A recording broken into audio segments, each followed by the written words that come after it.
Hello class.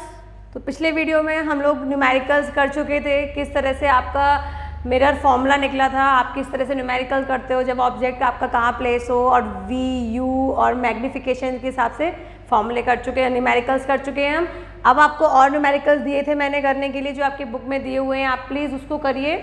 और अब हमारा नेक्स्ट टॉपिक चालू हो रहा है, that is refraction of light. क्या होता है देखते हैं। रिफ्लेक्शन तो पढ़ लिया है, लेकिन अब ये रिफ्रैक्शन क्या चीज़ है ये देखते हैं। Light seems to travel along a straight line path in a transparent medium. तो ये हमने पहले ही बात क्लियर कर चुके हैं कि जो लाइट होती है वो देखो आपके पास ट्यूबलाइट की जो लाइट आ रही है वो ऐसे तो नहीं पाइप के थ्रू आ रही है, एक ट्रांसपेरेंट मीडियम है उसके थ्रू आपके पास वो लाइट आ रही है। What happens when light enters from one transparent medium to another. तो क्या होगा जब लाइट एक ट्रांसपेरेंट मीडियम से दूसरे ट्रांसपेरेंट मीडियम में ट्रैवल करेगी तो क्या होगा, मतलब अगर जो एयर है वो आपकी जो लाइट है ऊपर क्या है एयर है, और नीचे अगर मैंने एक ग्लास रख रखा है, कांच का ग्लास रखा हुआ है, तो उससे जब लाइट आती है तो क्या होता है। आपने कभी देखा है कि कांच के ग्लास में आप पानी भर के रखो और उसमें अपनी स्पून रखो तो आपको ऊपर तो जहाँ तक पानी नहीं है वहाँ पे स्पून सही लगेगी, लेकिन जैसे ही स्पून और जहाँ पानी आपका चालू हो रहा है वहाँ से आपको स्पून हल्की सी टेढ़ी दिखाई देती है। ये क्या हो रहा है, रिफ्रैक्शन हो रहा है, क्योंकि जो लाइट है वो आपका ऊपर क्या है एयर थी और नीचे क्या है पानी है। एयर भी ट्रांसपेरेंट है, पानी भी ट्रांसपेरेंट है आपका।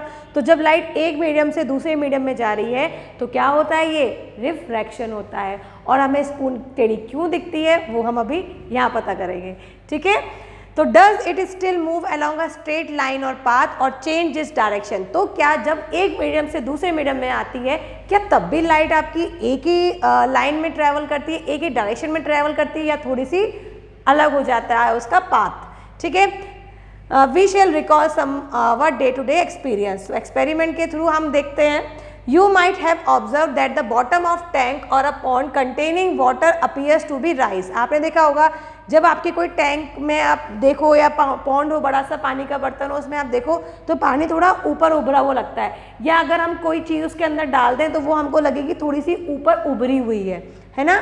When a thick glass slab is placed over some printed matter, the letters appear raised when viewed through the glass slab। ऐसे ही आप नीचे आपके कुछ पेपर कुछ लिखा हुआ है कागज़ पे, अगर आप उसके ऊपर एक कांच का वो रखें, एक कांच का स्लैब रख दें तो उससे क्या होगा, आपको वो जो प्रिंटेड जो लिखा हुआ है वो थोड़ा सा उभरा हुआ दिखाई देगा, ठीक है। The letters appears raised when viewed through the glass slab. Why does this happen, ऐसा क्यों होता है। Have you seen a pencil partially emerge in a glass water in a glass tumbler. तो वही मैंने आपको जो भी एक्सपेरिमेंट बताया कि अगर हम स्पून रख दें तो वो भी आपको क्या दिखती है, टेढ़ी दिखाई देती है। It's appear to displace at the interface of air and water. तो जिस जगह इंटरफेस हो रहा है, मतलब जहाँ पे आपका पानी चालू हो रहा है, ऊपर खाली है नीचे पानी चालू हो रहा है, वो आपका इंटरफेस एरिया हो गया।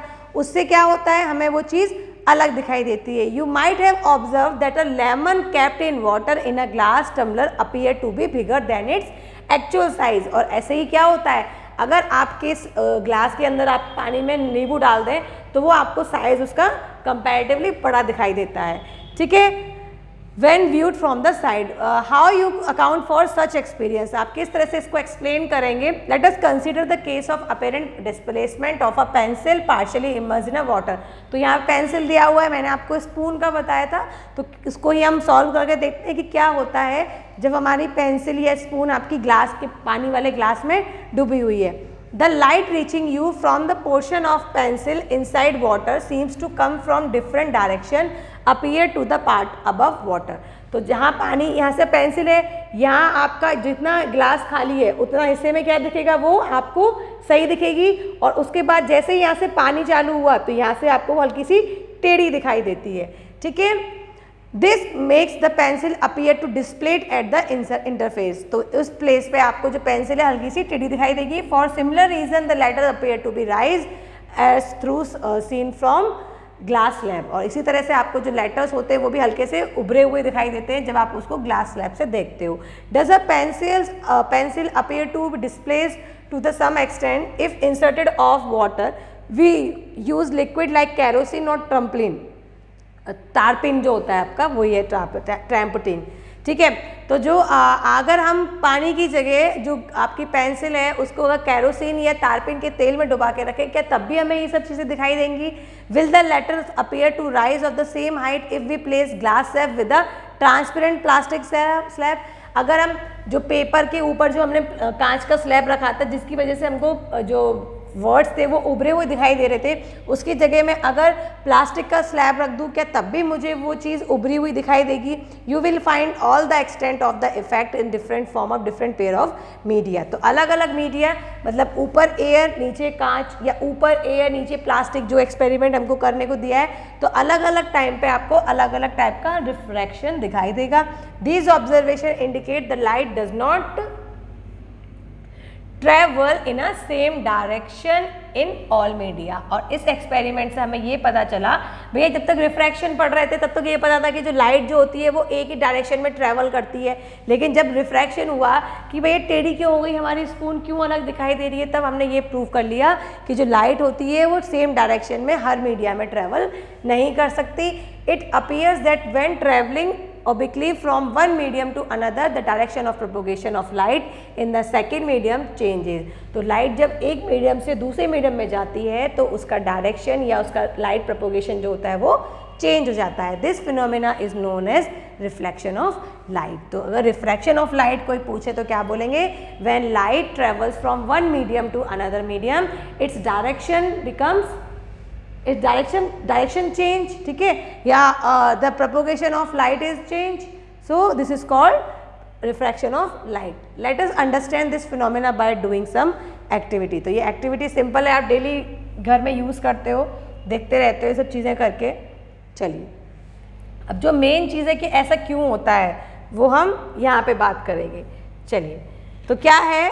Reflection through a rectangular glass slab. तो रेक्टेंगुलर ग्लास स्लैब ले रखा है हमने, कांच का एक टुकड़ा ले रखा है, स्लैब ले रखा है, और ऊपर क्या है? एयर होगी, नीचे यहाँ पे हमारे हाथ में क्या है? एक स्लैब है, यहाँ पे ऊपर नीचे सब क्या है? एयर है।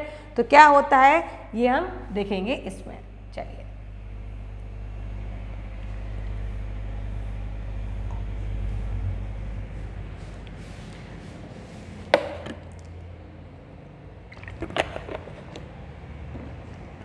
तो in this activity you will note that the light ray has changed its direction at point O to O dash। चलिए अब यहाँ पे हम पहले डायग्राम को देखते हैं, फिर चीज़ें आपको इजीली समझ में आ जाएंगी। बहुत अच्छे से देखना बच्चा डायग्राम ये वाला।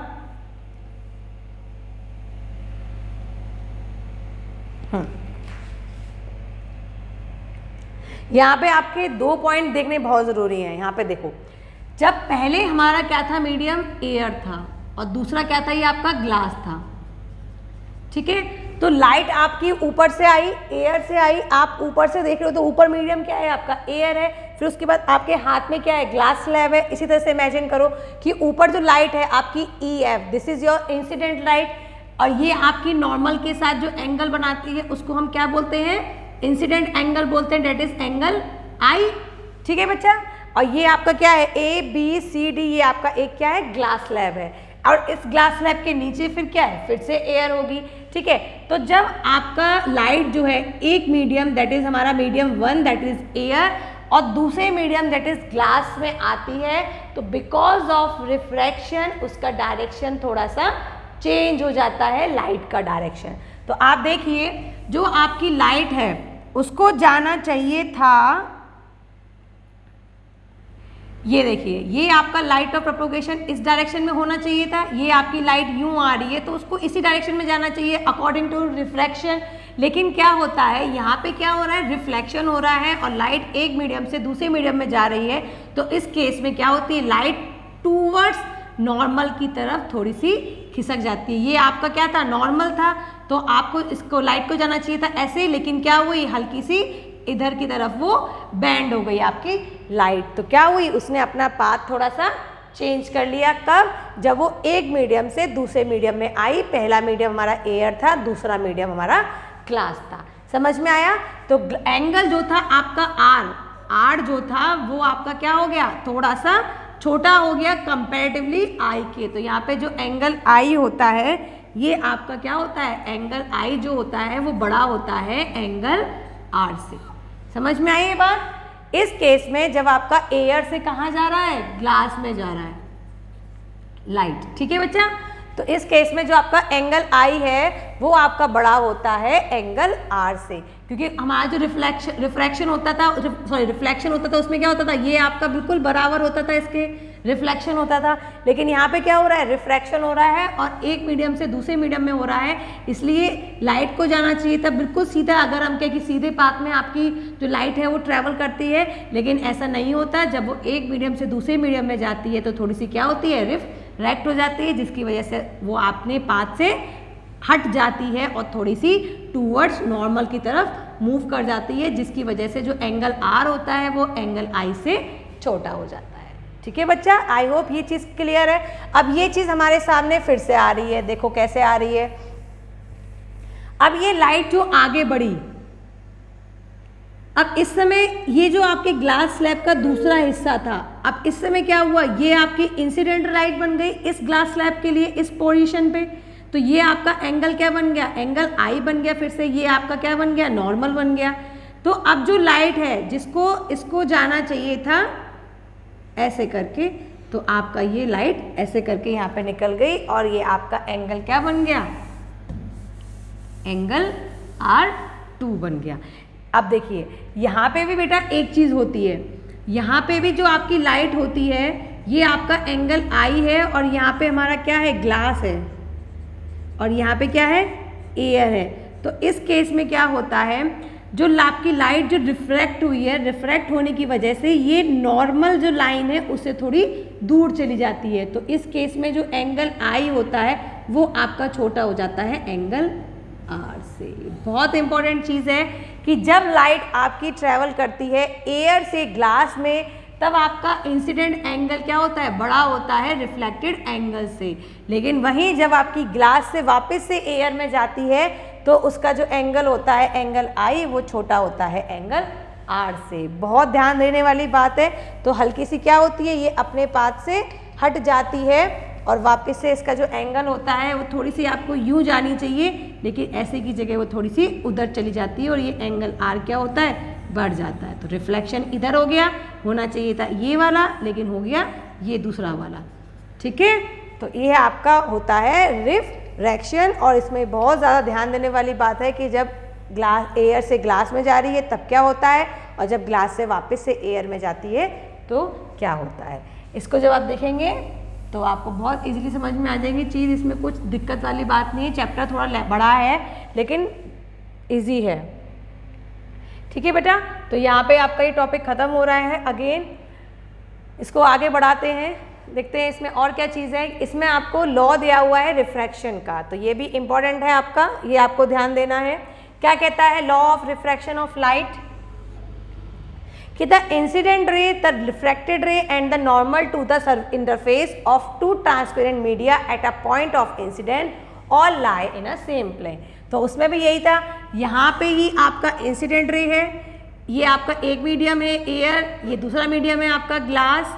तो एक मीडियम से दूसरे मीडियम में क्या होती है, लाइट थोड़ी रिफ्रैक्ट हो जाती है। ये आपका एंगल ये आपका नॉर्मल है, तो ये एंगल आई और ये एंगल आर और नॉर्मल सब क्या है, एक ही प्लेन पे हैं। ठीक है, इन लाई इन अ सेम प्लेन। दूसरा क्या कह रहा है कि the ratio of sine of angle of incident, मतलब साइन आई जो होता है इसका रेशियो किससे, साइन आर से। जो रेशियो होता है रिफ्लेक्शन का रेशियो और इंसिडेंट एंगल का रेशियो इज अ कांस्टेंट। ये क्या होता है, एक कांस्टेंट वैल्यू आपको मिलती है for the light of a given colour and for a given pair of media. ये जो लाइट होती है, ये जो वैल्यू होती है, ये आपका लाइट का कौन सा कलर आ रहा है, क्योंकि ये भी डिपेंड करेगा कि कौन सी लाइट आप उस पर डाल रहे हैं। अलग अलग लाइट की अलग अलग वेवलेंथ होती है, अलग अलग फ्रिक्वेंसी होती है, जिसकी वजह से वो ज़्यादा आपकी कभी फैलती है कभी नहीं फैलती है ज़्यादा।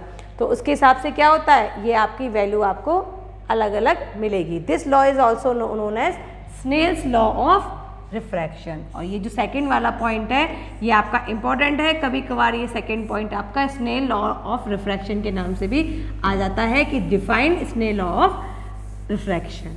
ठीक है, if I is the angle of incidence and R is the angle of reflection, तो उसके हिसाब से आपको ये फॉर्मूला मिल जाएगा, that is sine I upon sine R is equals to a constant value. Clear है बच्चा? This constant value is called refractive index of a second medium with respect to the first medium. तो ये जो आपका ये जो है constant value होगी, इसको हम बोलते हैं रिफ्लेक्टिव इंडेक्स। और रिफ्लेक्टिव इंडेक्स जो होता है वो सेकेंड मीडियम के respect, index of second medium with respect to first medium. तो फर्स्ट मीडियम के रेस्पेक्ट में ये सेकेंड मीडियम का रिफ्रैक्टिव इंडेक्स होता है। Let us study about the refractive index in some details. तो अब ये आपका रिफ्लेक्टिव इंडेक्स आ गया है, ये एक और टॉपिक है, इसको हम सेकेंड वीडियो में कर लेंगे, नेक्स्ट वीडियो में कर लेंगे। तब तक के लिए thank you, have a good day.